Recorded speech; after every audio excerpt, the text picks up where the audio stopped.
like scary movies? Uh-huh. I'm getting ready to watch a video. You making popcorn? Uh-huh. What's your favorite? I don't know. You have to have a favorite. Talk to me. Talk to me. Hi, everybody. I'm George, and this is the Best Little Horror House in Philly, the show where we talk about the best horror movie ever made. According to our guest, at least. It's also the best horror podcast for comics fans, and today's episode is no exception, because our guest is the writer behind The Sickness, along with a bevy of others, from The Dregs to The Age of X-Men and the upcoming Golgatha Motor Mountain, the showrunner for the Little Nightmares podcast, The Sound of Nightmares, senior writer for the game Nightingale, which hits early access February 20th, and much, much more. Please welcome Lonnie Nadler. Hello, thanks so much for having me. It's rare that I get to speak unabashedly about my love for Bergman and people will actually listen, so I'm excited to be here. Yes, absolutely my pleasure. Really looking forward to this. You know, don't get me wrong, I love the things that are just kind of surface what they are and you know, enjoyable on those levels, but when we get to really dig into something on this show, that's when I feel like we're at our best. So I'm excited to get into it as well. Awesome. So obviously horror permeates your work, but it is incredibly varied. Why don't you tell us a little bit about your history with the genre, where it started for you? Cool. Yeah, I feel like I get this question like fairly often, and every time it stops me in my tracks because I don't know really where to start. I was into horror like pretty much since I can remember, since I was a kid. I was also really scared of everything, like in life. My parents would take me to like skating lessons or gymnastics classes. As soon as they would leave, I would like freak out because I hated being left alone. Like this like notion of abandonment. Yeah. And so I guess horror, not that I knew it at the time, but was something that allowed me to cope with these feelings of anxiety. And, you know, it wasn't until later in life I realized I had, like, clinical anxiety. So, yeah, like, when I was a kid, I was obsessed with Goosebumps, as most kids were. Hell yeah. Shouts out to RL. Yes. Are You Afraid of the Dark was, like, my life. Even video games, like, I played a lot of Super Nintendo, and there was I think it was called Maximum Carnage. It was a Spider-Man game. Yeah. For some reason, it scared the shit out of me. But I loved it. And I had to play it in my basement. And my basement scared the shit out of me. So it was just like, I don't know, very memorable experiences. So yeah, horror's been like a part of my life, not as far as I can remember, but since I remember consuming media, it's always been horror. And I maybe stopped a bit in high school because I thought it was lame. But that was only like 2 years. And then The Ring came out and stuff. And I was like fully back into You said, "We're back, baby!" Yeah, that movie is so fucking good. I remember so vividly. So somebody picked it for the show, and I was at an age where I was like both too scared to see it and also too young to see it when it actually came out. And so when it came up on the show and somebody picked it, I was like, surely this will not be as intense as I had heard on the playground. Turns out it is still fucking terrifying. Really, really incredible stuff. Verbinski, turns out when you have quadruple the budget, you can do something with it. He's an amazing visualist, if nothing else. Yeah, my wife and I rewatched The Ring and Ringu like one night and then the other night. And it's maybe the only Hollywood remake where I can say it like stands up with the original, but also does very different things with it. And I'm trying not to go on a tangent to start talking about The Ring. But I love the scenes. Like, there's so many movies like that where when the person starts investigating, you get like a 30-second montage and figure everything out. There's like a 30-minute scene of Naomi Watts just investigating. Right. And it's like, holy shit. It's like, I feel like she's actually trying to figure this out and I'm discovering things with her and she's smart. So yeah, I really loved that part of it. Yeah, I like that they gave themselves an out, too. They were like, she's a journalist. It's fine. This can be the movie. Yep.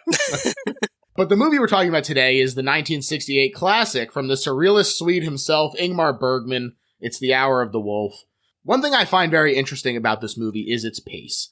And you mentioned in discussing Golgatha Motor Mountain that you feel many publishers pressure artists to create very quick, bite-sized, and ultimately disposable works. And this, to me, is a great demonstration of the same trend in film. ironic considering Bergman's own insistence that his films were disposable and immediate. And I'm wondering if you connect with this movie partially because of that slower unfolding of the mystery. Yeah, it's really funny that that's like the first thing you bring up, because as I was watching it, I was just like, God damn, this movie's got a great pacing.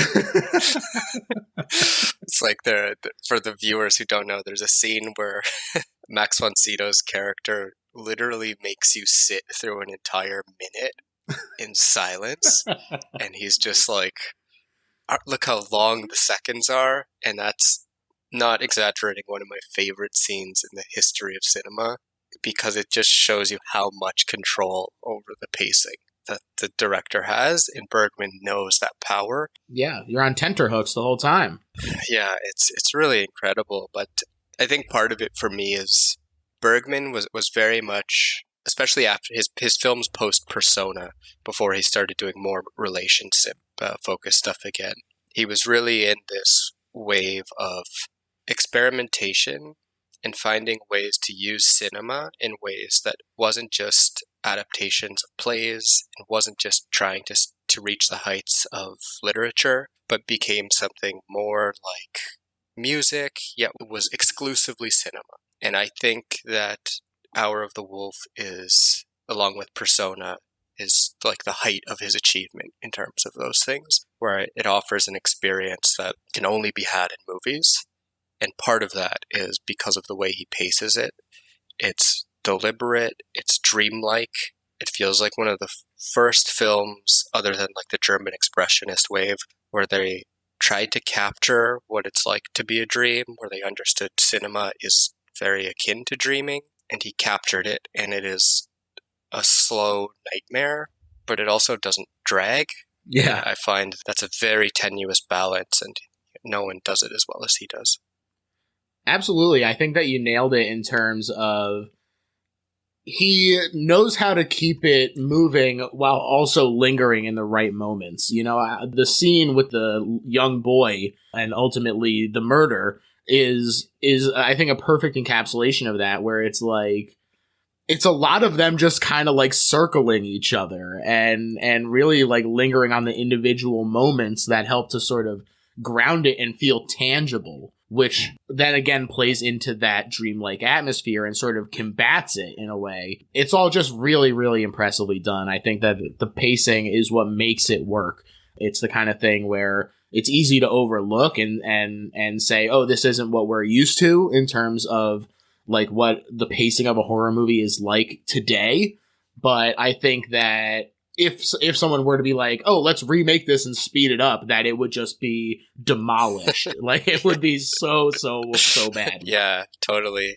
This isn't a movie you can do with, like, quickly. It reminds me a lot of Lynch. And I first watched this movie because I was watching this handheld capture interview of Lynch where he was giving some interview at a film festival, and someone asked him if he's a big fan of Bergman, and he was like, oh yeah, Persona and Hour of the Wolf are like some of my favorite movies. So that's why I watched it. When I watched it, I was like, this is just Lynch. Like, yeah. He just watched Hour of the Wolf, and that's his whole filmography, is that mixed with mid-century Americana. But yeah, it's a similar sense of pacing there. To capture that dreaminess, it can't be fast, but it also it needs to feel like you're floating through something. And it needs to keep you engaged. It can't be too slow either. Yes, because the dreams shift constantly. Right, absolutely. And so does this movie. So artist Jenna Cha and I discussed the Southern Gothic roots of the sickness during her episode about the Night of the Hunter. A description of Golgotha Motor Mountain that you gave was Faulkner doing an open mic night before a Slipknot show. And parts of the surreal horror of this movie is the oscillation between narrative realism and the highly gothic story of its troubled artist and his pregnant wife who live isolated from society on an island, the other side of which houses a baron and a host of pals. So, 3-part question. Is that gothic nature something you click with as well? Would you say Southern Gothic is your favorite subgenre because of its influence on you? Or is it just highly influential, not your favorite? And if so, what is your favorite subgenre of horror? Good questions. So for me, when I started writing when I started taking writing seriously, it was something that I wanted to do. I was in university. I was a philosophy and English major, and I took as many courses in English as I could that would allow me to read early Gothic fiction. And that's obviously crossed with, the roots of Gothic literature are also the roots of science fiction literature and the roots of a lot of fantasy literature as well. And my whole dream as a writer was to take the tenets and tropes of classic Gothic literature and to revitalize them for a modern audience. And then about 4 years later, when I was doing my writing degree, someone was like, "Oh, have you read Flannery O'Connor?" And I was like, "No." And they were like, "Oh, I think you should probably read Flannery O'Connor." So I did, and my world was blown wide open. Sure. Because it was, it was exactly that. It was Gothic tropes and themes brought into a modern American setting as a way to look at political, social struggles in a way that was non-judgmental while still giving a spotlight to people who were generally disenfranchised and on the, hidden end of society, so to speak. And so it was so influential to me that it's like if I'm writing something now that's not Southern Gothic or that doesn't pull parts of it, my brain is like, oh shit, am I betraying myself by not having these elements in here? So yeah, it was really important to me, to the point that the first fiction story I ever had published was borderline plagiarism of a story by Angela Carter. Angela Carter is a more contemporary Gothicist, and to call her Southern Gothic is debatable, but that's how much it influenced me. And right. Still to this day, beside my desk, it's not here right now, but I usually keep a copy of Flannery O'Connor's stories beside me. So yes, it is probably my favorite subgenre, but in tandem with that, I would say body horror is also really important to me. But more than that, and now I'm rambling, so forgive me, but No. Something that's important to me in horror and the work that I create is a lot of my books aren't really horror. They're not horror in the sense that, there's jump scares and there's monsters that are very typical horror monsters or slashers or whatever. To me, what's most important is creating a sense of atmosphere and a sense of mood that is unsettling and leaving the reader with that once they're done the issue or the book or whatever, which I think is something the Southern Gothic does very well. So I don't know, I am a horror writer, but I don't want to mislead people into thinking they'll read my work and be scared shitless or whatever it is. I'm just not interested in doing that. Well, I think that in that way, you are sort of aligned with that lineage of Lynch and Bergman yourself in terms of eeriness of examining the rot of a culture as opposed to eek, scary guy. Right? Yes, very much. And the Southern Gothic is very much about the decay and rot and grotesqueness of the South, obviously. But Bergman and Lynch and people like that who I look up to, in a weird way, it's the rot and grotesqueness of the inner self and about in relationships. I could write a thesis, PhD about this and probably get away with it in the academic world, even if it sounds pretentious. No, I'm right there with you. Hour of the Wolf is also interesting because it's positioned as sort of the first entry in this thematic trilogy that you mentioned where he's doing relationship stuff again with Shame and the Passion of Anna, wherein Liv Ullmann and Max von Sydow are an agonized couple, as they do here playing Alma and Johan. And Ullmann was indeed Bergman's partner, so these are very personal films. And after they filmed Persona in 1966, she was pregnant with his child and living on his island of Fargo, but decided she couldn't leave Norway, so she returns to Oslo, and suddenly this new script shows up for her. He'd been working on it for 2 years under the name The Cannibals, but rewrote it to more reflect their situation, and pleaded with her to return and do this movie. And she said that she saw he rewrote this out of love, and so she returned out of love. The funny thing is, though, that the movie took long enough to film that she had to return to Oslo, give birth, and then go back once again to finish the movie with a pillow under her shirt to replicate the baby. I also thought it was really amusing that in the documentary that they made a few years, or several years later, sort of looking back at it, Ullman said of their dissolved relationship, "I should have listened more closely to what the script was saying and stayed in Norway."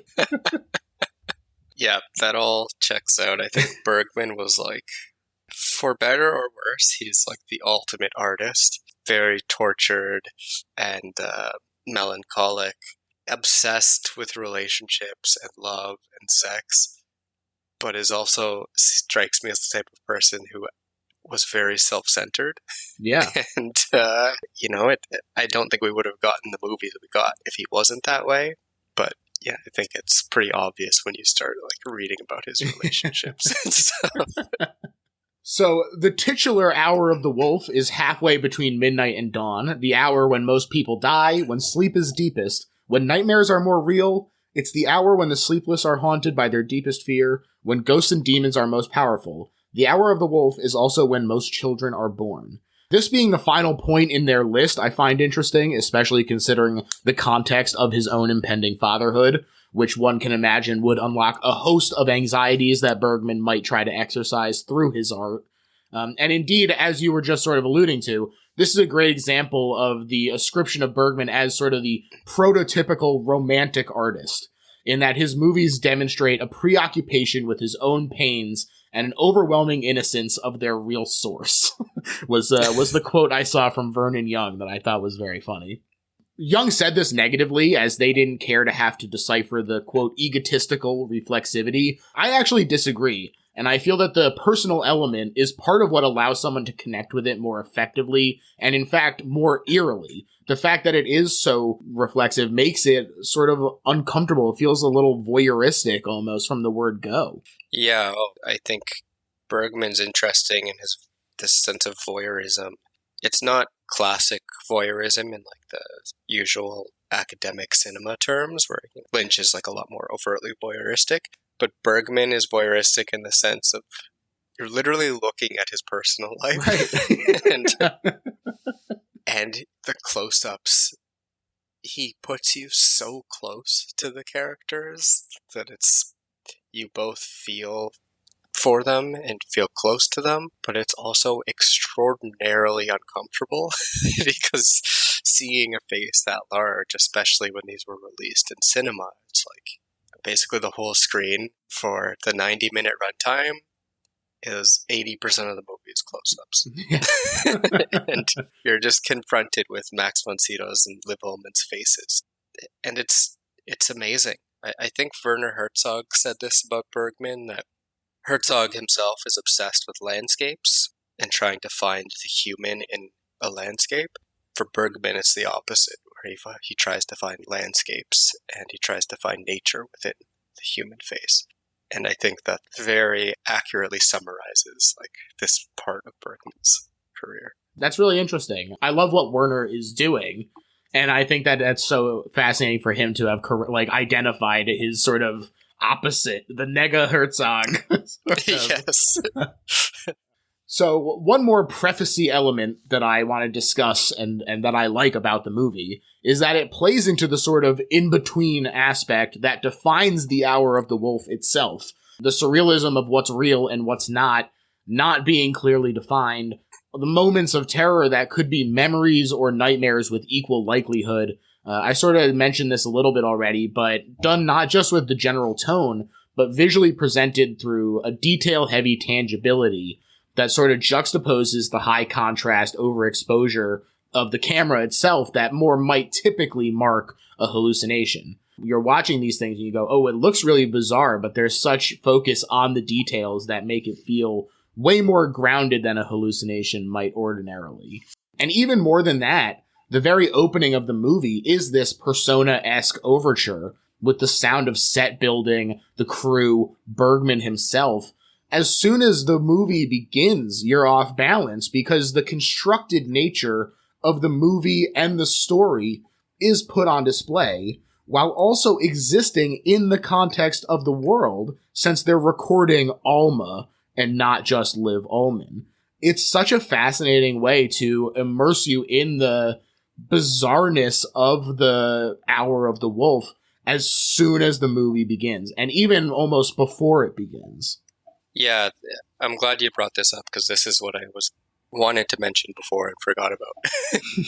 The opening, it appeals to me so much. Like, I can't even express like how much I love it, because in addition to like Southern Gothic and stuff, I'm also a big fan of anything that's metatextual. And the opening of this film, hearing the sets, people on set as they're about to begin recording, it serves two purposes in my eyes. It makes you aware of the artifice, but at the same time, when you're confronted with the text, it also wants you to believe part of it is like documentary. Right. And it's this contrast that is created immediately. And then you're given the text that's like, this film is based on the diaries of this artist who disappeared and the interviews we did with his wife who was left behind. And the tone it sets, just like that, like you were saying before the movie even really begins, is so immediately haunting. Mm-hmm. You're like, okay, so is what I'm watching a documentary? Am I meant to believe that? Am I meant to just fall into the artificial nature of this language he's creating? It's very Blair Witch almost. That's 100 when I saw it, because it's been a while since I'd rewatched it, and I was like, this is, I don't think anyone would make the full argument that this is like the origin of found footage, but there's something in there about that, Mm-hmm. And it's like Fargo is a good example where, presents it as a real story, even though it's very clearly artificial. And movies that do that kind of thing, I wonder if this is the first time this device was used. This lack of definition was discussed in the documentary as well, where Ullman talked about Bergman's disinterest in rehearsal and discussing the script.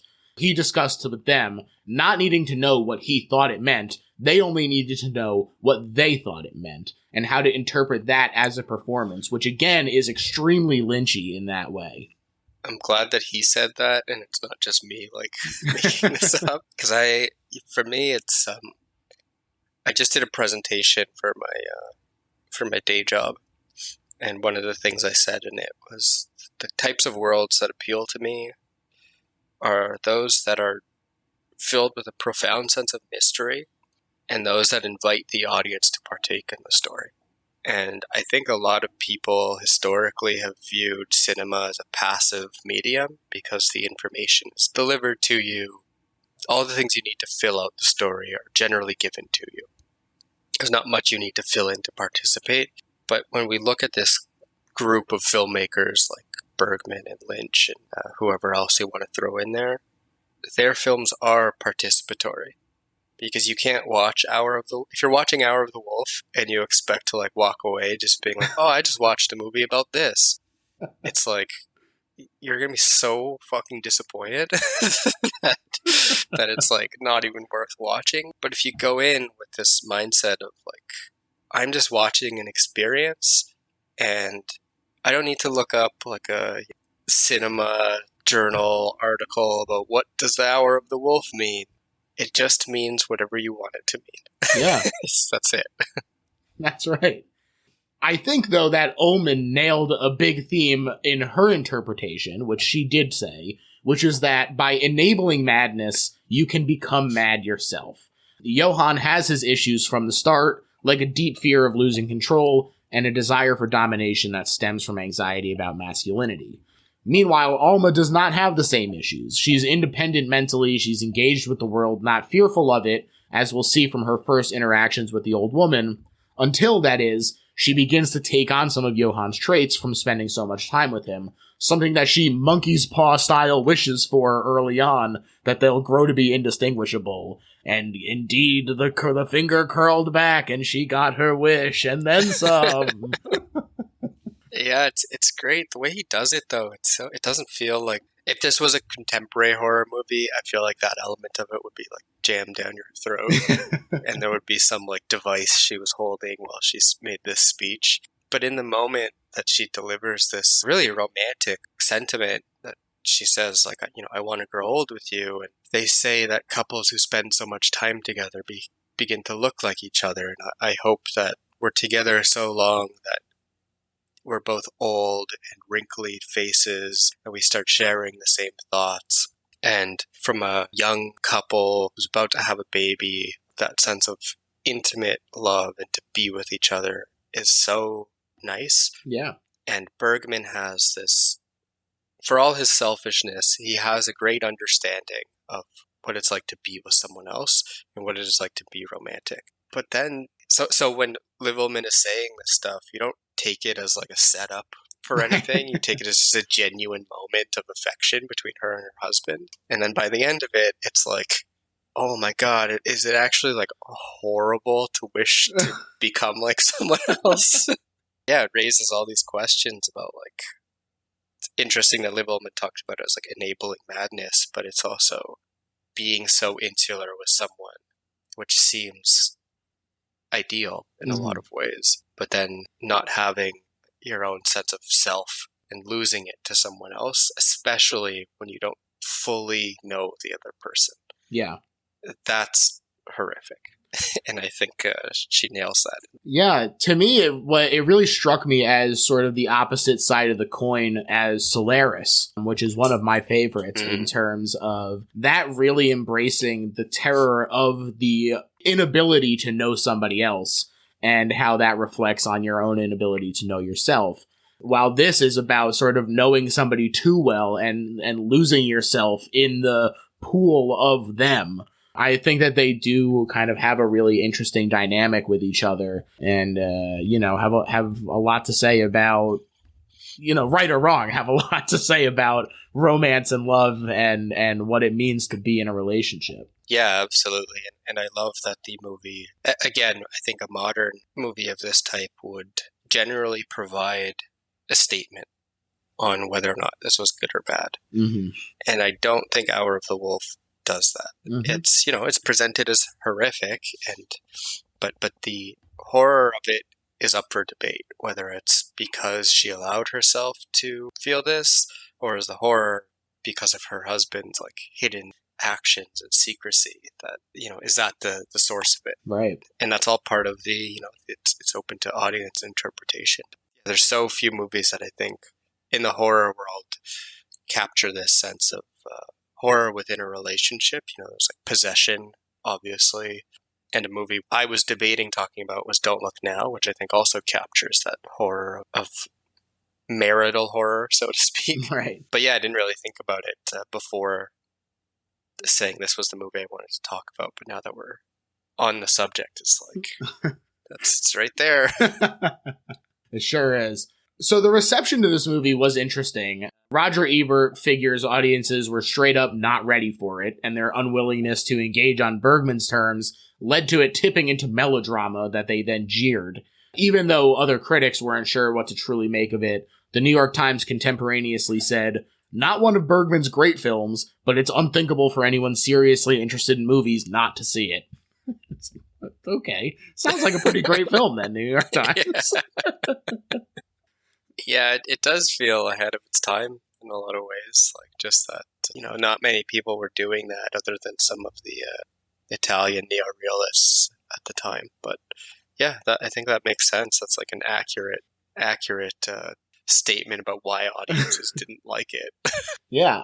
Bergman himself, though, even gave it kind of a strange reception, too. He said it's, quote, horribly personal, he doesn't know what it's about, and it's unfinished. A, quote, unsuccessful attempt in half-spoken sentences.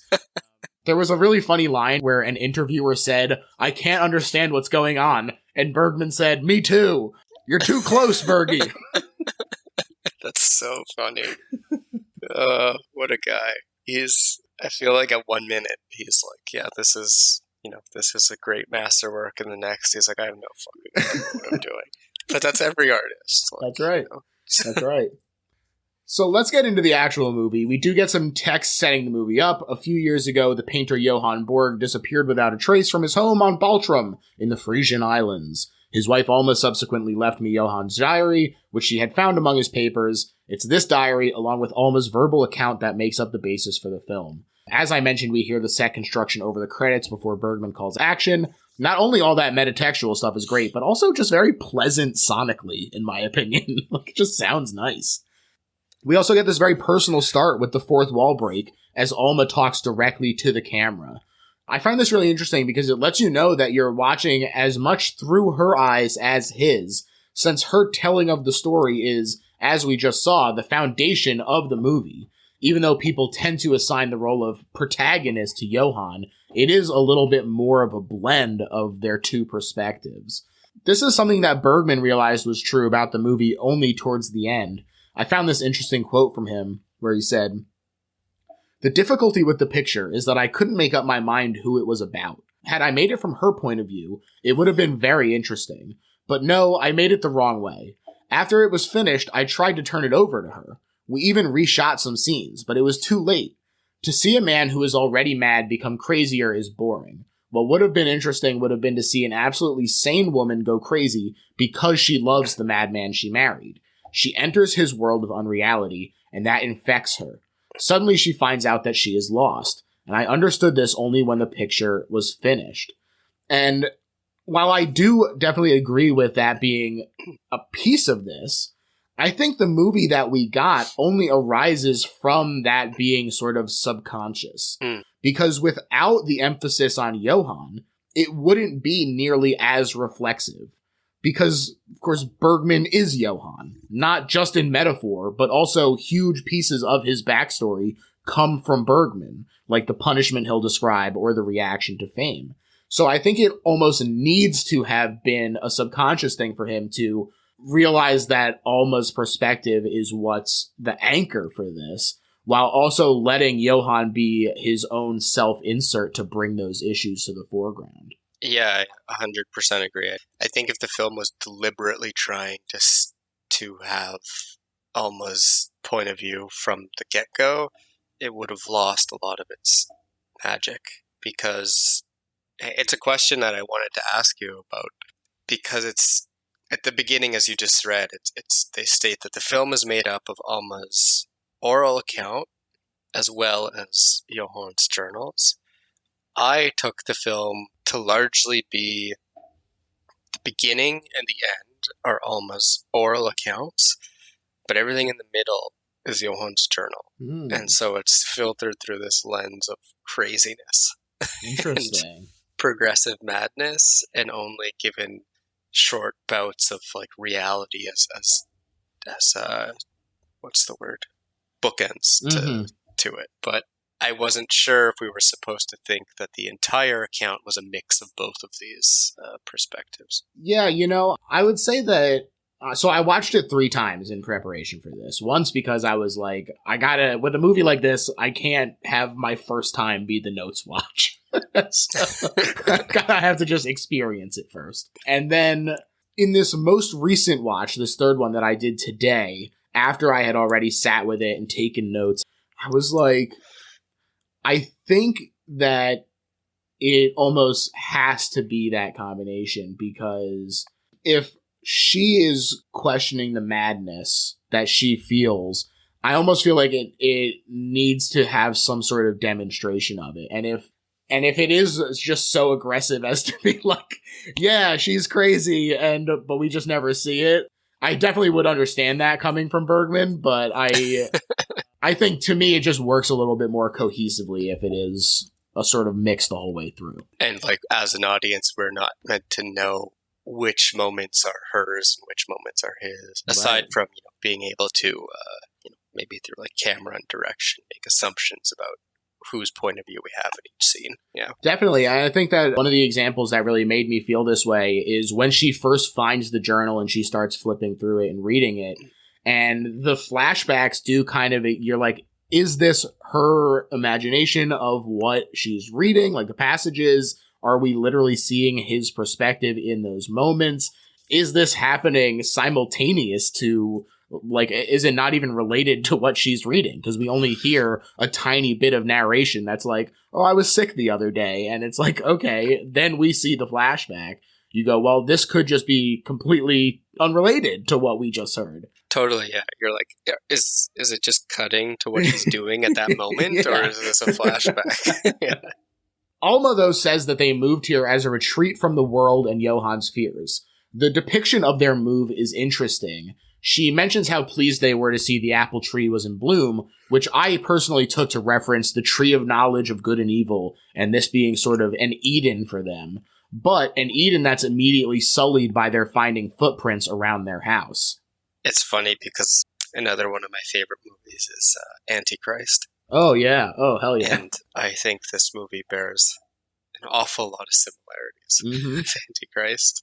And just hearing you say like the apple tree in Eden, I think in Antichrist that the cabin they go to is called Eden. Correct, yeah. And it's doesn't surprise me that Lars von Trier would pay so much homage to Bergman like that. Definitely not.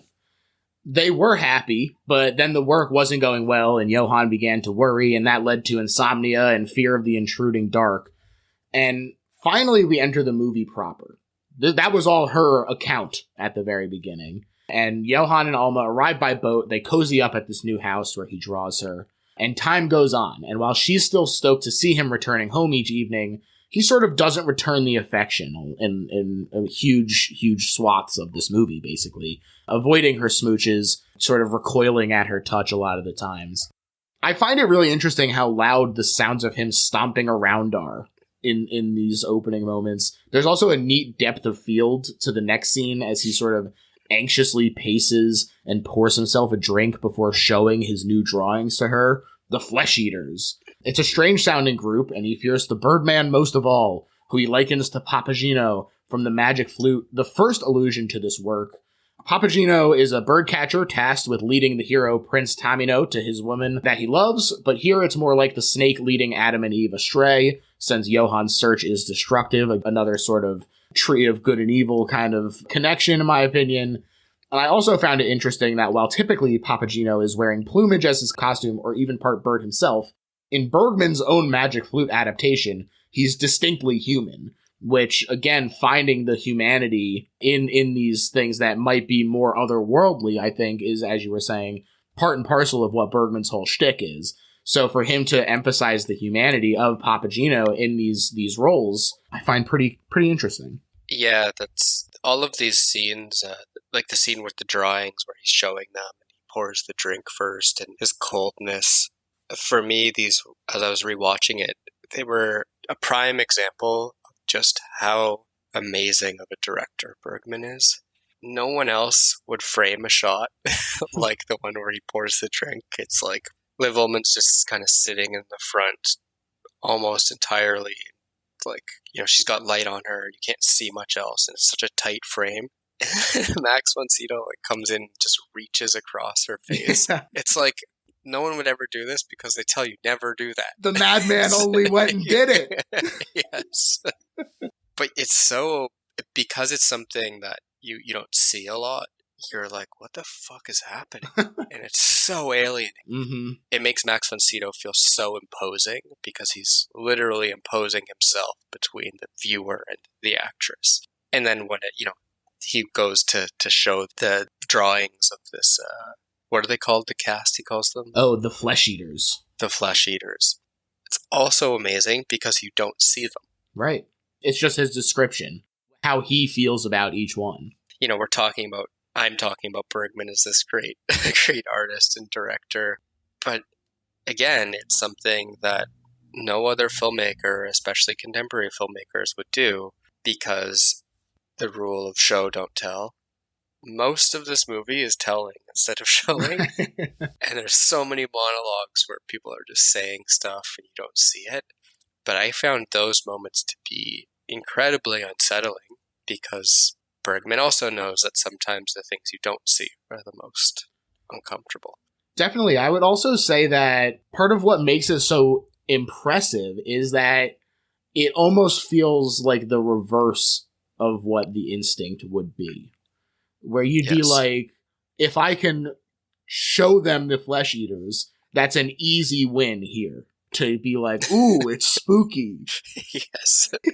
You can almost see the drawings if it was like a Blumhouse movie that's just like, all black and done by some concept artist you're like, well, those are pretty good drawings, but I don't know if I'm scared by them. Yeah, and so I think that it's very easy to see it going that way. And so for him to have the restraint to say, no, it is more scary for us to just sort of detail them, or not even detail them, because it is very vague descriptions, especially at first. But for him to sort of filter the fear through Johan and let us feel his fear instead of us having to decide ourselves if it's scary or not, I think is really what he's accomplishing there. Yeah, and you also, in addition to his fear, you really feel his wife's fear. Yes, she really gets freaked out. She can't even blow out the candle. Yeah, she's like, is this what's in my husband's brain? Like, that's what he's walking around with? Yeah, and he asks her to stay up with him. In an hour it will be day. Then I can sleep, he says. But that's a long time when you're exhausted and terrified. Even a minute is an immense amount of time, as he demonstrates, which we talked about, the clock ticking with all its might in the foreground of the mix. Really, I will definitely mention this again and again. I have mentioned it several times. The sound mixing in this movie, I think, is really, really incredible in terms of when things get so loud and really you feel the anxiety and overpowering nature of them, whether it's the conversation around the dinner table or the ticking of the clock in these moments. It's just such a deft hand in terms of deploying sound effects that would not be terrifying in a traditional context. By just turning up the volume on them, they become very, very frightening. Yes, there's an very early one too with the wheelbarrow where it squeaks the whole way up as they're bringing their gear up to the house from the shore. You know, part of it is ADR, so it's not going to sound natural, but he makes it so loud. It's like all you can focus on. It's great. And the clock sound too, yeah, it comes back a few times in the movie. It's great. In his terror, he asks her to speak, but can't look at her. And this is where she doubles down on her dedication to him and says, I hope we grow old together to the point of sharing the same thoughts and get little dry, wrinkled, identical faces. And this does comfort him, though possibly in a misery loves company way. So he starts to fall asleep and allows her to help him to bed before blowing out the light. The next day, Alma is surprised by an old woman outside. How old, you may ask? Well, it's up for debate, because she first says 216 before quickly saying, what am I saying? That's crazy. I mean, 76? Is that more right? That's so funny. I love it. You know, this is, even if you ascribe this as non-traditional horror, I think that a lot of people would more readily call it a drama or something like that. But I think that it is also very, very funny in a lot of moments. And I think that this is one of the early, like, surprising laughs where she, like, quickly corrects herself in such a funny delivery. Just really great stuff.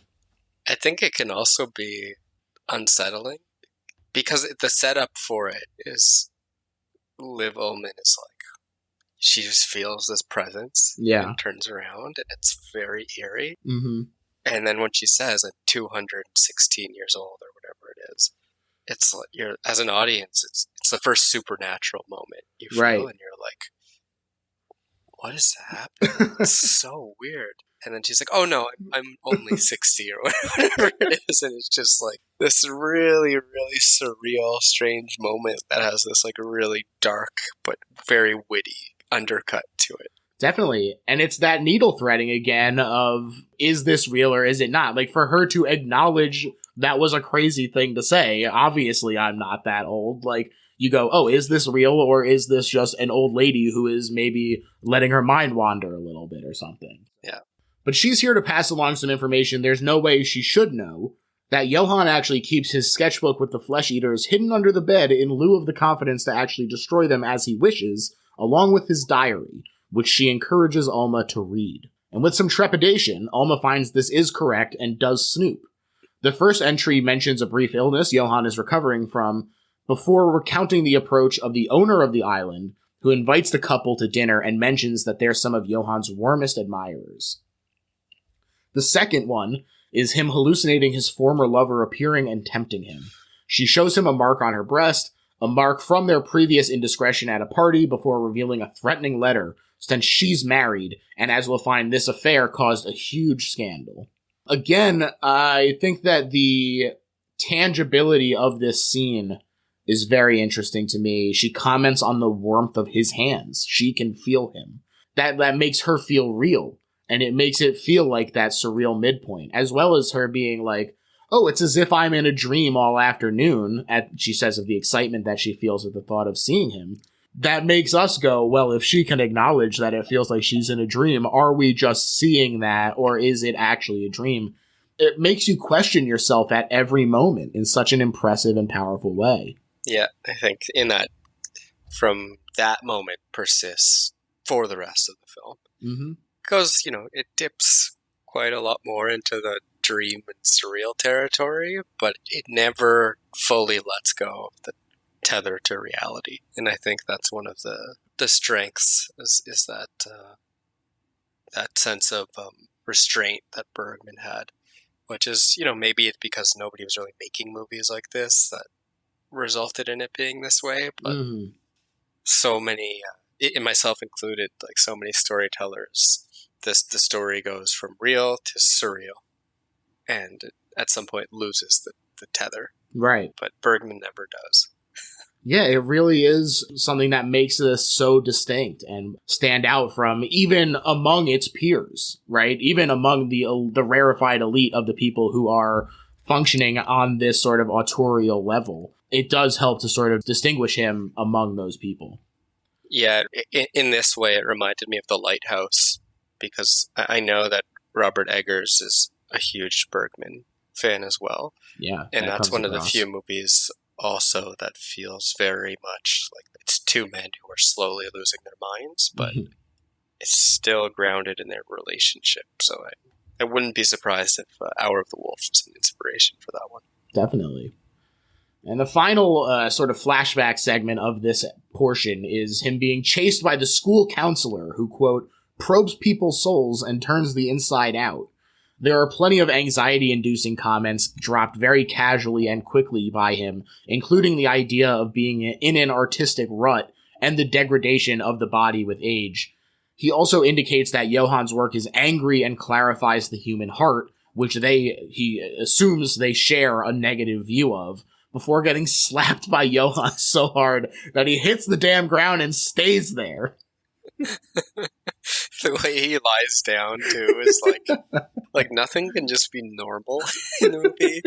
He's like, gets up and then lies down backwards on a hill. Mm-hmm. It's just like, yeah, not a moment goes by that something is left just as a actual human being to it.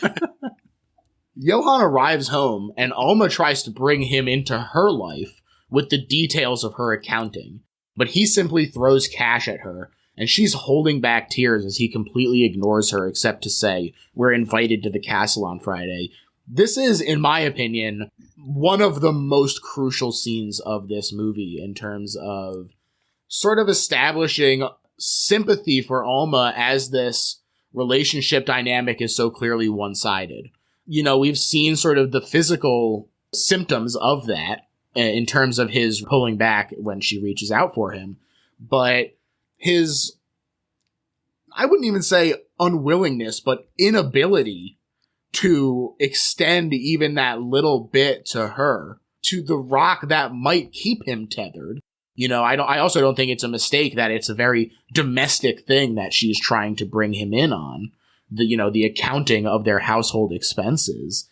It really is such a moment of vulnerability from Alma that is slapped away. And it's agonizing to watch. Yeah, I think that's a really astute point. Like I didn't consider that as you did, but I think you're absolutely right. And it's really heartbreaking because it's also really the last moment of the film where you feel them as a couple. I think maybe there's one later where she brings up how they never kiss, but after this scene, it gets real weird, real quick. And it's like you said, it's as if he dismisses her reality.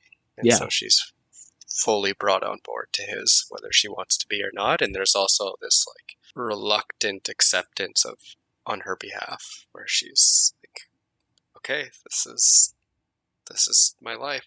Yeah.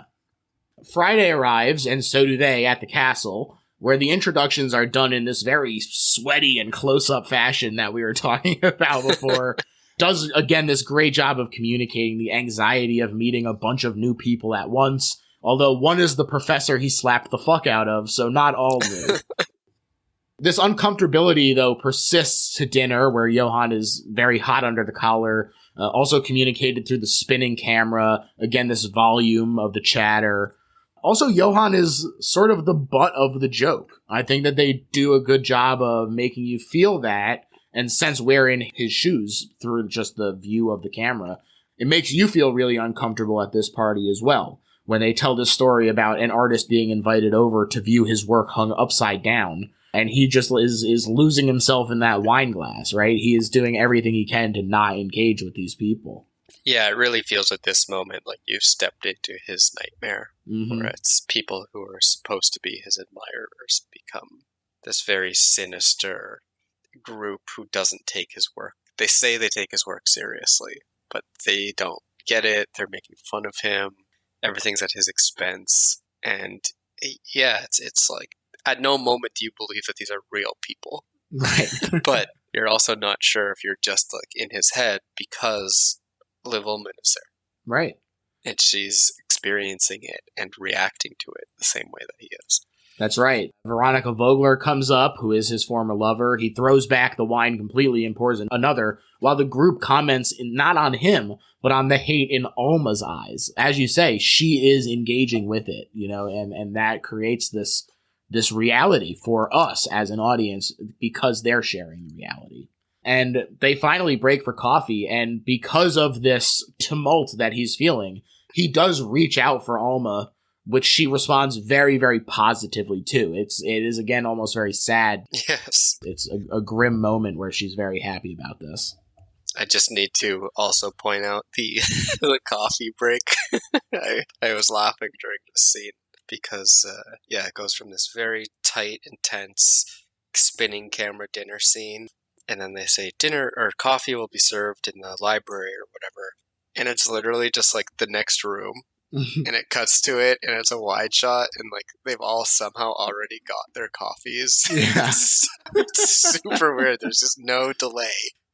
It's like, oh, we don't need to see that part. We're fine. We're fine.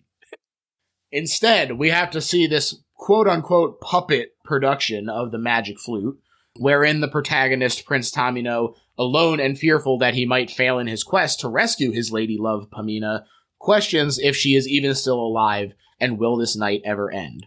And the chorus retorts, soon, soon, youth, or never. Very ominous.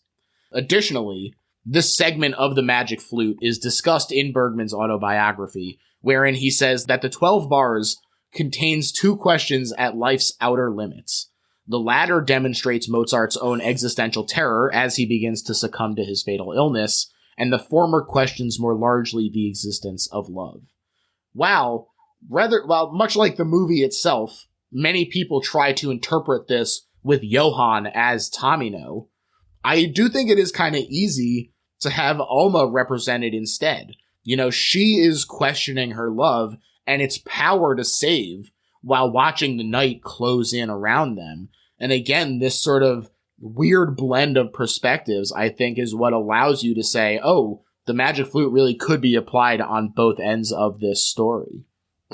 Yeah, the way the Magic Flute is presented in this puppet show is also, for the audience, it's like a miniature puppet show, but the player is not a puppet, it's a real man.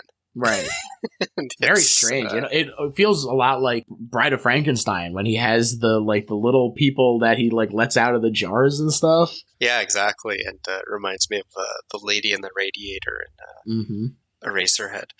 And it's just this other level of alienation, but again, it's that sense of putting something human onto something that is typically not, that we've talked about a couple times now. And I believe you see both of their reactions to it. And it's interesting that you brought up that both of their stories could be seen through this character.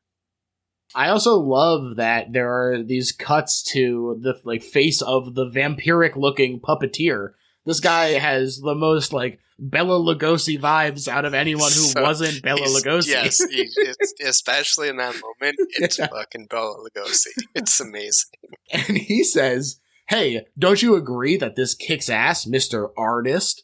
And Johan has had enough. He rejects the label, saying nothing is evident in his work except a compulsion to keep going, and being singled out as a popular artist has made him feel like a freak, a five-legged calf, and he would just as soon return to obscurity, brought down from any megalomania by the insignificance of art in the face of humanity's troubles. And this is basically a quote from Bergman that he inserted into the movie when asked about his reaction to being a popular artist. So, you know, as we said, it's not just, oh, we're ascribing some reflexivity to this. He is literally putting himself into the movie. Yeah, I was going to say, if there was ever a moment in the history of cinema where the director has put themselves and their beliefs into a scene, it is very evidently this one. And they all love it. Oh, so brave. What a confession. Here's a toast. He feels overwhelmed until Alma breaks through the giggling crowd to rescue him. And out in the fresh air, he feels a little better. And Alma asks for a smooch, saying he's so withholding she could almost count how many times they've kissed. And he goes in to plant one on her. And I love this moment because you can't quite tell if he stops short as they're interrupted or if he actually kisses her because of the shoulder placement blocking the view. You talked earlier about him sort of interceding between the actress and us as an audience. And here it happens again, where we voyeuristically are interested in what is happening here, if they are actually kissing or not, what that means for the relationship.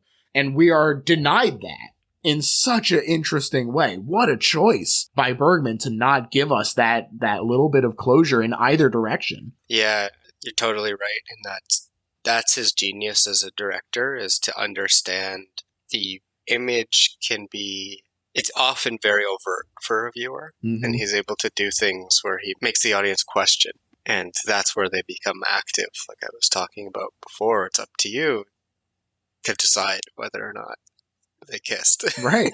And it's like, there's so few directors who have that like minute understanding of visual cinematic language and who use it in that way.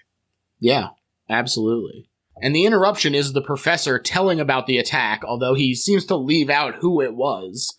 And he says the punch was horrible, but the hate in his eyes was the worst part.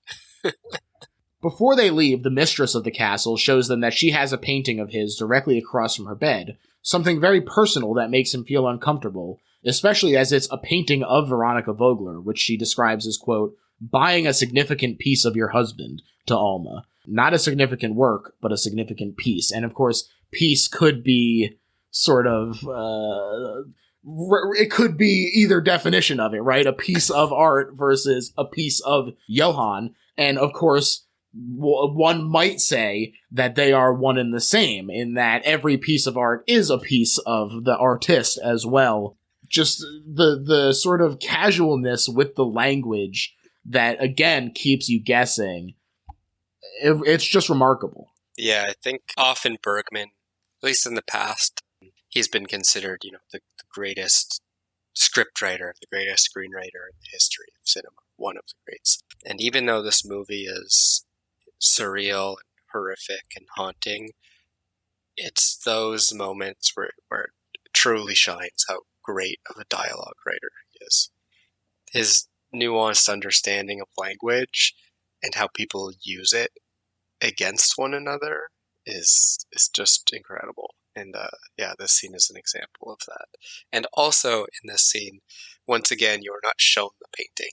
You are just given a feeling and dialogue about how evocative it is. And you can only imagine, his former lover that he's painted, what this must look like. Especially when you see Alma's reaction to it. Right. She's quite taken aback by it. She certainly is. And on the way home, she reveals that she read the diary, and she's terrified and sees something evil is about to happen.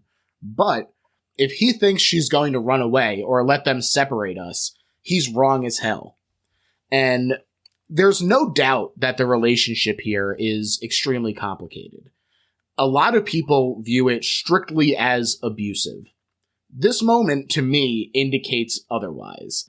There's an interesting parallel to Bell Hooks in Analysis, who draws a line between the submission of someone who is victimized and has no choice versus someone who consciously surrenders, where submission is itself a gesture of powerful agency. And Alma's refusal to leave Johan demonstrates a resilience and irrepressible capacity to love, despite the violence that she is facing from him. Bell Hooks said, "To love is to endure," and I think that we're definitely seeing that on display from Alma, especially juxtaposed with Johan making no such declaration, and in fact saying nothing at all. And so we're left with her weeping because she feels so much love and isn't getting any of that in return. Yeah, it's pretty remarkable how a movie made at this time doesn't depict Alma as a victim, and it also depicts her with a great sense of agency. And she's clearly the better person in this relationship. But yeah, her unwavering love is a very evident choice that she makes. Again, because of the nature of the movie, I don't think it was given enough credit for these kinds of things, and it's probably still not. Yeah. Title card, 47 minutes in. Boom. Oh my god, I fucking love it. It's my favorite. It's like... truly king shit right there. Yes. And of course it is this incredibly powerful scene that follows it up with Johan watching the match burn down and Alma exhaustedly waiting up with him in the background during what they're unaware is their final night together, and a reversal of the image we saw before. Just so much language packed into this image that we're seeing in terms of calling back to the film itself, what it means to have these positions reversed. I love the way that this looks. Yeah, talked a lot about Bergman, but we haven't talked about Sven Nykvist, who was Bergman's cinematographer for the vast majority of his movies. And it's just scenes like this one, where pretty much just illuminated with a tiny backlight, but it's the match and the constant lighting of the match that it makes the scene so intimate, and there's a warmth, even despite how you feel the darkness that's closing in around them. Right. It's remarkable cinematography. Definitely. And that night feels very cold. And so that warmth feels like the only refuge, right? And since it's a match, there's sort of a timer on it. Johan says there was a time when night was sleep. Imagine sleeping, waking up without fear. They've kept watch every night until dawn, but this is the toughest hour. And he gives her the backstory of the time that I read at the beginning of the episode. And it does look amazing with the match lighting her eyes and then snuffing out as she realizes who they are from the list. Then if we are up, we are afraid. And he tells her of a punishment that he faced as a child, where he was locked in a closet and they told him a little person lived in there who'd gnaw the toes off of naughty boys. A very dark story in general, although the line, "I heard a rattle from the corner and knew my time had come," does make me laugh. It's very, locked in a kid logic moment kind of thing. Yes. And he climbs a pile of boxes to try and get away before falling and flailing, screaming in terror and begging for forgiveness. It seems notable that he's, quote, saved by the opening of the door and the light streaming in, especially since it winds up being Pyrrhic and the path laid out to forgiveness was a caning. So the light did not actually rescue him, it only gave the illusion of safety. And out of fear, he kowtows to them, asking for as many strokes as possible and kissing the hand of his mother, the mother who put him there in the first place, which is pretty devastating. As I mentioned earlier, this punishment was something Ingmar faced in real life from his childhood, with a Lutheran minister for a father. And he said, quote, "This happened 40 or 42 years ago, and not just once. It was a ritual. It's amazing I came out of it with my life." And it really is this, 1-2 punch of psychological terror with the dark and threat of a monster, then corporeal punishment to fully break him. It's just shocking. What a gut-wrenching moment in this movie, especially when so much of Ingmar has been so evident on screen. that when you sort of piece it together that this is another self-insert moment for him and that he is trying to work through these awful things that happened to him, it makes you feel very bad for him, but it also is, I think, a really illuminating moment for the power of art as catharsis in terms of how he is able to escape with his life from this awful reality. Yeah, it is. It seems like this movie was at least an attempt for him to have a cathartic experience. Right. But something that's interesting about the scene is, again, he doesn't cut to show a reenactment of it. It is Max von Sydow delivering a monologue without any cuts. Yeah. And there's a couple ways, I think, to look at it where it's, is it just that that's how Bergman knew to express it, and he trusted Max von Sydow to be able to deliver it with enough emotion that the audience would feel it, which he does, and it's an incredible performance. But part of me also wonders if, knowing this was a real experience he had, if recreating it in a flashback would have been too much for Bergman. Right, or if he felt he might accidentally trivialize it in a way. Yes, yeah.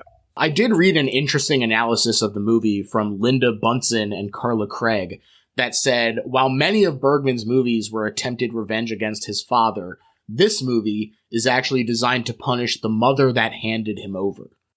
Alma is a stand-in for her, thanks to all the Earth Mother symbology that she's surrounded with, and a literal pregnancy, plus an Oedipal fascination. This is attempting to make her feel guilt about that and handing him over, and to question her role in Johan's illness, heavy finger quotes on Johan. They said, Johan's hallucinatory world is a nightmare version of the dark wardrobe and the castrating little man he was subjected to as a child. And since the mother left him to experience these terrors unprotected and alone, she must now be forced into the world and experience its terrors. I did think it was kind of interesting. There's a ton of Freudian analysis about Bergman and what he puts into his movies. Say what you will about it. It does seem like he had some serious issues that he was working through. I don't know. I just thought it was interesting that it does feel almost like a guilt trip towards Alma, right? Because she's left wondering what she could have done to protect Johan. I don't know. It just is an interesting perspective that I wanted to mention. It is, yeah, and it's just another example of how able people are to put different opinions on this movie. Yeah. Usually, I hear these theories, and I'm like, well, that sounds like bullshit. But every one you mentioned, I'm like, yeah, that sounds pretty reasonable. Only the good shit makes it to air, folks. The quiet is overwhelming in the night, and Alma muses, it's strange when the sea is completely calm. Scary somehow. And it's, as we've sort of talked about, that fear of uncertainty. When the turbulence could start again is so brutal. And she's holding back tears thinking of the child in this great darkness, not only in the world, but in Johan. And so she clings to his gesture of affection with fervor as he reaches out and strokes her cheek here. That moment where she describes the silence, quiet of the ocean, I found to be profoundly haunting. Mm-hmm. Just, I don't know if it was her delivery or the dialogue or everything, but I really felt it in that moment and made me think back to nights I've spent beside the sea, and where you do get those lulls of quiet. It is quite frightening, especially when you don't have a view of the sea, because it's because the world disappeared, because this constant noise is suddenly gone for a little bit. Yeah, and it's such a omnipresent noise that it fades into the background until it's not there anymore. Mm-hmm. And it's, again, that sort of denial that's the scary part. Yes, yeah, exactly. Johan tells Alma another story, this time correcting a lie that he was bitten by a snake, when it was actually a fucked up little vampire boy that he freaking killed while fishing. Tossed his ass in the sea. It's one of the most disturbing moments of 60s cinema. And we describe it as such. Yeah, whatever. It's so good. This is, I think, such a great example of that deft hand in terms of balancing the pacing of it being both very quick, but also lingering in the right points. The contrast is cranked way up. You know, we talked about him not recreating the moment of him in the closet, but there is a piece of me that was like, could this be almost a representation of that little man that he described, sort of a fantasy of revenge against his parents through the murder of their weapon? The boy does examine his boot like he's trying to look for some toes, and then he bites him. Like the story was like, hey, it's about this man who's gonna bite you and thus castrate you. I don't know. Yeah, it just was like, if I'm trying to look for meaning in these things, it does feel like it could possibly be some kind of connection point there. Yeah, I think absolutely, especially because he brings it up in the same scene. Right. But I also think it equally could be him, like, you know, destroying the child inside of himself. Definitely. Very metaphorically. This is what I love is, and I think we have touched on this, is that it's like, oh yeah, either one of those, it's great. Like, I am thrilled regardless which one of those is the case. Exactly. It's so open to interpretation. It's amazing. Yeah. Alma is shocked by this story, but the clock ticks on, and suddenly there's a knocking at the door, and it's one of the castle crew dropping off a gun for them and a party invite at the castle that Veronica Vogler will be attending. And the gun is ostensibly to protect from small game, but also a weapon by which Johan could remove the tedious constraints of family and even sanity. One thing that I love that we see very much in this moment is the interesting way that the flesh eaters tear open the marriage's vulnerabilities with flattery and menace alike. You know, there is a lot more menace upcoming, but it's sort of cajoling him along into this. It's not just like, oh, we're scary demons. It is very much like the idea of taking the easy way out to assuage your anxieties, I think, in a lot of these moments. And Johan ultimately has to surrender to these manifestations of madness and the freedom that they promise. You know, it's not the idea of sort of always greener on the other side, I think, is very much in effect here, where he can't stop thinking about what he had and not the love that he has in his life right now. Yeah, exactly. And I think it's a really good point you bring up about the way that the flesh eaters are depicted. And I think a big reason a lot of people wouldn't consider this a horror movie is because these are just kind of like weird people. Yeah. But their sinisterness is so like obscured by their strange, jovial, and welcoming nature that to me it's like scarier than any monster you see in any movie, because they're like, you get a sense that like you could have an experience like that with someone where you just feel this danger to them. Yeah. It really reminds me of, again, to compare to Lynch, the scene in Mulholland Drive, like right at the beginning, where after the two elderly people drop off Naomi Watts at the airport, and they just are like in the back of the car with these like rictus grins on their faces, and just like looking at each other and like, oh, we dropped another one off, another one for the meat grinder. It's just agonizing to watch because it really lingers on it too. It's crazy. Great stuff. Yeah, it also reminds me of the mystery man in Lost Highway. That's fucking crazy, man. Yeah, exactly. He looks kind of similar to one of the flesh eaters. Yeah. Oh yeah.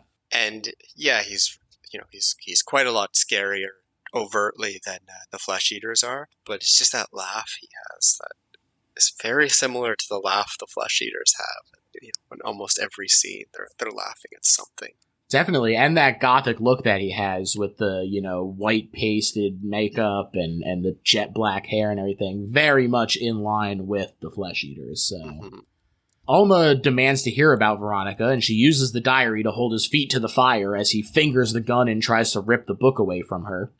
And she laments her lack of understanding and the fear that she feels. She doesn't want any of this, but here she is because she loves him. And he points the gun, and she stares in shock. But this is possibly a hallucination as well, because there's a harsh cut where he's suddenly holding it in a much different way, and she's simply crying. Again, could go either way, where you're like, oh, it might just be like the next moment, Or we could have just been so immersed in his fantasy at that moment that we were seeing what he was thinking and not what he was actually doing. The breeziness with which he moves past that, in terms of like, you're left like looking backwards almost. Like, wait, what happened there? Like, I want to know. That is that active consumption of the movie that you're talking about. It's great. And it's like, I took that as a moment that was from the journal, from the diary, from Johan's perspective, because I think it's the next scene where one of the flesh eaters, like, basically confirms that Alma's dead with the gunshot. She says something along the lines of, like, oh, the third one was fatal. Right.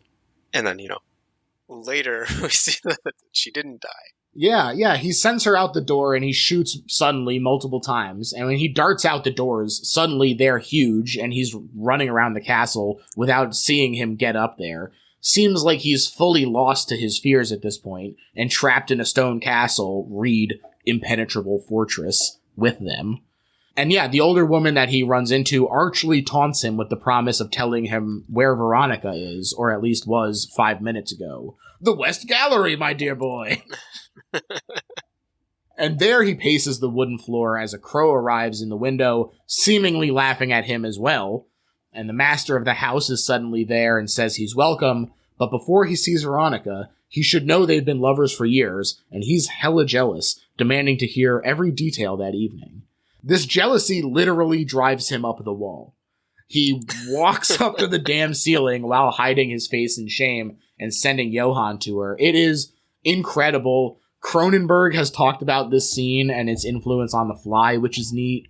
And it was funny. He said, John Landis said when he visited Bergman's apartment on the island, there was a VHS copy of The Fly, and he was all proud of himself. I had to laugh. I was like, hell yeah, Cronenberg, you fucking did it, man. That's awesome. Amazing. Yeah, when I first watched this movie, I watched it, I was a very poor student, and so I watched it on my laptop. My laptop had a CD drive, and I would rent DVDs from the library. And I used to watch movies at this point in my life at like 3 a.m. Mm-hmm. And I remember watching this scene of him walking up the wall, and it like genuinely shook me. I was so scared, and I don't easily get scared by like any imagery in horror movies anymore. But I found it was very unexpected, and so doubly haunting for that reason.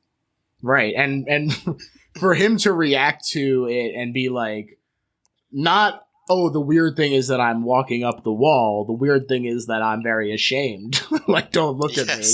Yes. It's very unsettling, for sure. Yeah, because it's not done as like a creepy, like in, I think of Hereditary, which I love Hereditary, but, the end of it when she's walking on the wall, its only purpose is to be scary. Right. And here, it's not, you don't even get the impression. It's meant to be unsettling, but there's so much else going on at the moment. The purpose isn't to scare you. Right. That's ancillary. Yes, and this scene was based on an actual nightmare that Bergman had. Yeah, no kidding, Bergy. Really awesome scene where Johan determinedly stalks forward towards camera in front of a giant work of art depicting a battle, and it only grows to still fit the frame as he continues forward. Really feels like this battle raging within him, now manifested as part of the castle, which doubly inward represents itself, might be an external representation of his troubled mind. It's like all of these things working in tandem to create layers that, you're trying to keep track of, and he is so torn up by them that you feel that same anxiety. Yes. There he finds 2 more women of the house listening to a conductor play for them, and the younger then, taunts him not only about Veronica's waiting for him, but also the shooting of Alma, 3 shots, one of them fatal, and the elder says she's going to remove her hat to hear better, and as she does, removes her face as well, dropping the eyes in their own individual glasses of wine. Stinks of glue, the younger grouses. It's such a weird line at that moment. Like, of all the things it could stink of, it's the glue, not the like flesh face underneath it. No, it's that glue that really gets in your nostrils. Yeah, it's a fucked up scene. I like it a lot. It is nasty. Like, it kind of, compared to what has been happening, almost feels like it comes out of nowhere. You're like, yes. Wow, this is really fucking gross. Next, the vampiric puppeteer gussies him up and saying that he's not presentable. A beautiful Cupid's bow and sensually full lower lip of makeup. He dabs the bloodshot eyes and does some liner, then powders him pale. Oh, and here's my robe and pajamas. How about some cologne? And he says, now you are yourself and yet not yourself. The ideal requirement for a tryst. Amazing line. I love that.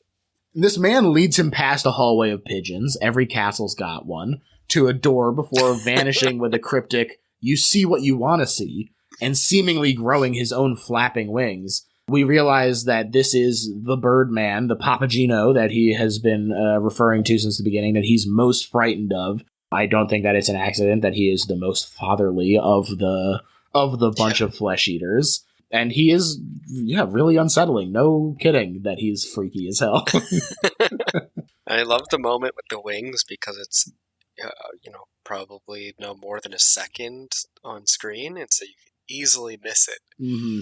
And it's just, it makes you question yourself whether or not you actually saw him become a monster for a moment. Right.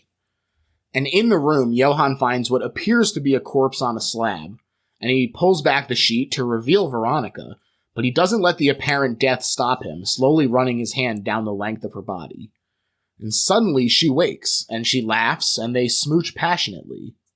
Or did she?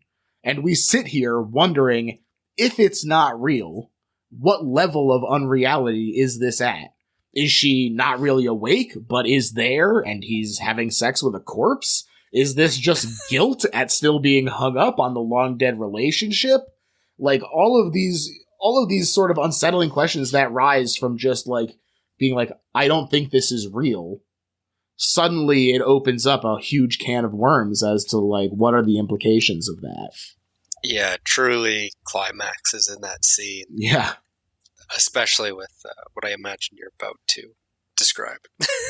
Yes. The additional laughter from the peanut gallery that shows up, watching gleefully from the side of the room.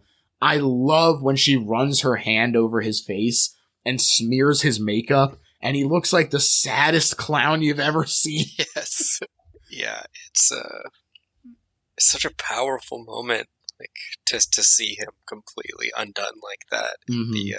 The laughter almost feels as if it's coming from the audience. Like, we're all laughing at his plight. Right. And he thanks them for finally crossing the line. The mirror has been shattered, but what do the shards reflect? Really, really powerful line. And one thing that I really love that I actually didn't notice at first, but he mouths more words silently as the score rises and we zoom all the way into his mouth, which fades to the dead child floating just under the surface of the water again. And to lend credence to the idea of this being, his dead inner child and everything, the idea of his psyche being fractured and sort of having to retreat inward and having nothing left because he killed what would have been there, his retreat, I think is certainly insinuated by this moment in a way that is very effective and really works for me as one last moment of sort of sympathy for him, despite all the shitty things that he did to sort of bring this on himself. Yeah, and the child, you see them sink, completely disappear in the water, and it's, the line of what's reflected is like, even this dead child reflected, like, even that's gone. Like, is there anything reflected? And suddenly we're back with Alma talking to the camera. And she says, oh yeah, he shot 3 times, but one just grazed my arm, and I fell over in terror, but no big deal. And he paced around the house and then ran off. And so she hid the pistol and herself, then watched him return after just a few minutes, manic and crazed. And I did check that she said just a few minutes, which I thought was a very sort of crucial detail in terms of, like, everything that we saw was him running out into the woods for a few minutes and coming back and scribbling in the diary for several hours while talking to himself. Yeah, I think that just lends more to this dreamlike nature where it's, often dreams feel like they've, it's hours go by, but you look at the clock and it was only a couple minutes. Right. It just lends to that sense of unreality. And it's late morning, he packs his bags and he leaves, and still in love, Alma follows out of fear that he'll hurt himself. So into the woods they go. I don't remember this part of the musical, they must have left it out. But he's mostly unresponsive when she finds him, although he does brush his hand against her cheek, which is the one expression of affection we saw a few times before passing out in her arms. And suddenly he's replaced by the flesh-eaters, who tear him apart. She does witness it, which is important. I think this is an amazing scene, to be quite frank. I love the way it looks. I love that it's just score. I love the weird vibe of these freaks slapping him around and, like, being a crow and cutting him with roses. It's just all really, really working in a way that is unsettling and tragic. It is just so good. And I think it also shows, again, how great of a director he is and how great of a cinematographer Sven Nykvist is. But there's this sense of creativity in old independent cinema like this, where they didn't have the ability to, turn him into a crow. So it's just through the pure art of the edit that they have to create this believable final nightmare sequence. I don't know, there's just something so beautiful about old cinema this way that you don't find anymore. And I know I sound like an old curmudgeon who's just like, they don't make them like they used to. But you could never make Hour of the Wolf today. Yeah. It's just in terms of filmmaking, technically, yeah, I find the film really inspiring and beautiful and very of its time in the best possible way. Yeah. And Alma is heartbroken, but finds his bag and returns home to the light, which she fingers nervously as the dark falls before asking once more about the ways people can take on the traits of their partner. Did she see them because she tried so hard to love him, or were they there regardless? Could she have saved him if she had loved him less? So the idea of these being inner demons, that she has taken them into herself as well, taken on some of his paranoia, but wondering if she could have pulled him out if she was less committed to the couple and more committed to her individuality, paradoxically making her better at protecting him, is just such a heartbreaking sort of question for her to be left with as like the sort of token of this relationship, right? We don't ever see the child. All we see is these lingering doubts that she has. It's really a gut punch. And especially because she ties it with, or maybe I should have loved him more, followed him everywhere, but you don't know what to do, right? And it just fades to black with the ticking of the clock seeing us off. It's just so, again, talking about the way it lingers, right? The way that it lingers on that final thought and leaves you with it and these doubts. What an amazing outro. And it's like, how many horror movies, or even, pseudo horror movies, whatever, are this like unabashedly fucking philosophical to the very last moment and ask questions that are genuinely profound. It's like, I don't know many movies that ask questions that make me think about my own life and relationships. Often, especially in horror, the themes are quite simple and relatable still, but it's like, oh, okay, yeah, experimenting with science, bad. Or, religious guilt, bad. Right. But there's so many moments in this movie where it makes you question your own relationships, and I found, that to leave it on that question from Alma at the end, and it just lets you sit with it as an audience. It perfectly summarizes the kind of films that I love, and that feeling where you're just like, well, I guess this is going to stick with me for the rest of the day, whether I want it to or not. Absolutely. And now, Lonnie, we've reached the part of the episode where we sum up why this isn't just a good horror movie, but is in fact the best horror movie ever made. And I'm going to let you start. I think for me, it's what I was just talking about, where it's unabashed about its introspection, and it allows the audience to partake in it. And as a result of the questions it's asking, combined with the imagery and the mixing of dream and reality, that it is, whether you like the movie or not, it is impossible to not continue thinking about it. Mm-hmm. And to me, that is in any art form, cinema, literature, painting, music, that to me is great art.